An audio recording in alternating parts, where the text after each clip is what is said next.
Okay Revanth గారు, సత్యనారాయణ గారు నా ఆడియో క్లియర్ గా ఉందా మీకు? సత్యనారాయణ గారు ఓకే క్లియర్. యా సత్యనారాయణ గారు వెరీ గుడ్ మార్నింగ్. ప్రధానంగా కన్జంప్షన్ పెంచడం అనేది ఈ జిఎస్టీ 2.0 అనేది ప్రధాన ఉద్దేశం. కానీ పన్నులు తగ్గించినంత మాత్రాన ఖచ్చితంగా కూడా కన్జంప్షన్ పెరుగుతుందా అని క్వశ్చన్ చేసేటటువంటి కొంతమంది ఉన్నారు. ఏమంటారు? కన్జంప్షన్ పెరిగే ఛాన్స్ ఎంతవరకు ఉంది? ఆ ఫలాలు మనకి ఎప్పుడు తెలుస్తాయి ఈ ఫలితాలు? ఓకే, ఇప్పుడు 22వ తారీఖు నుంచి ఎప్పుడైతే జిఎస్టీ తగ్గిపోతుందో కొనుగోలు శక్తి పెరుగుద్ది. ఇప్పుడు పండగలు ఏవైతే ఉన్నాయో ఎవరైతే అంటే పే స్లిప్ తోటి అంటే కొనుక్కోవడం జరుగుతుంది అన్ని వస్తువులు. ఒకటి.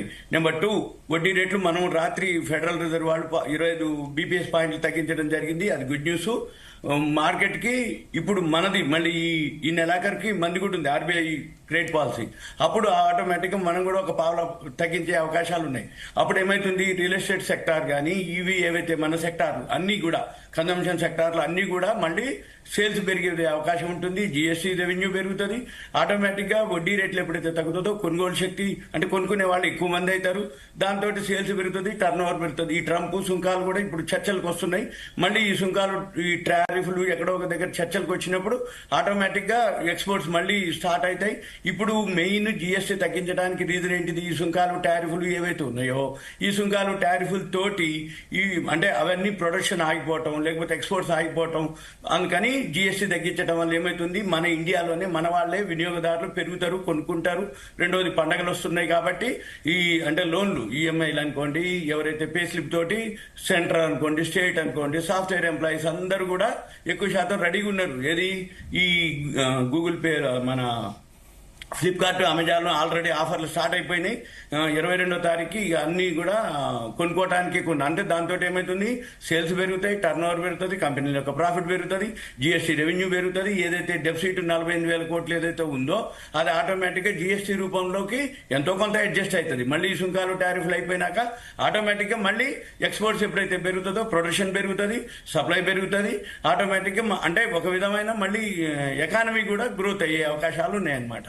అయితే దీంతో పాటు ఇప్పుడు వడ్డీ రేట్లు ఏదైతే తగ్గించారో అమెరికాలో మళ్ళీ ఇంకొక 2 సార్లు తగ్గిస్తామని చెప్పేసి అన్నారు ఈ సంవత్సరంలో. ఇంకొక 25 మళ్ళీ ఒకవేళ ఇప్పుడు ఏదైనా గోల్డ్ తగ్గినా కానీ మళ్ళీ పెరిగే అవకాశాలే ఉన్నాయి. ఇప్పుడు కొంచెం ఫాల్ ఉంది, ఆల్రెడీ ఆల్ టైమ్ హైక్ పోవడం జరిగింది. నిన్న కొంచెం స్టార్ట్ అయింది కరెక్షన్. ఈ రోజు కూడా గోల్డ్ అయితే సిల్వర్ ఫాల్ అయ్యే అవకాశాలే కనపడుతున్నాయి. అంటే కమోడిటీస్ ఏవైతే ఉన్నాయో ఆల్ టైమ్ హైక్ పోయింది. 25 పాయింట్ తగ్గిస్తారనేది అంతకుముందే వార్త. ఆ వార్త మార్కెట్ లో అప్డేటెడ్ అయిపోయినట్టు, అంటే ప్రాఫిట్ బుకింగ్ చేయడానికి ఇది రెడీగా ఉన్నట్టు. కాకపోతే మళ్ళీ పడ్డా మళ్ళీ తర్వాత గోల్డ్ సిల్వర్ పెరిగే అవకాశాలు ఉన్నాయి. ఈ జిఎస్టీ రెవెన్యూ తోటి కొనుక్కునే వాళ్ళు ఎక్కువ మంది రెడీగా ఉన్నారు అనమాట. అంటే పాత ఏవైతే ఉన్నాయో చేంజ్ చేసుకోవటాలు, టీవీలు, ఫ్రిడ్జ్లు, వాషింగ్ మిషన్లు, డిష్ వాష్లు, వెహికల్స్ అన్ని కూడా పాత అన్ని కొంచెం ఎక్స్చేంజ్ చేసుకొని తగ్గిపోతున్నాయి. కాబట్టి అంటే సెకండ్ హ్యాండ్ కొన్ని కూడా బాగా తగ్గిపోయే అవకాశాలు ఉంటాయి.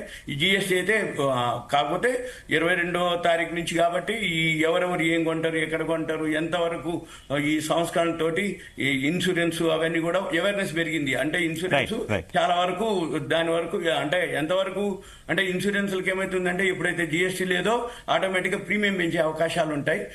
అవన్నీ ఆల్రెడీ కొంతమంది అనౌన్స్ చేయడం కూడా జరుగుతుంది. 22వ తారీఖు నుంచి చూద్దాం మనం. రైట్. ఓకే సత్యనారాయణ గారు, మనం ఒకసారి పొలిటికల్ గా అటు గవర్నమెంట్ వెర్షన్ కూడా వినే ప్రయత్నం చేద్దాం.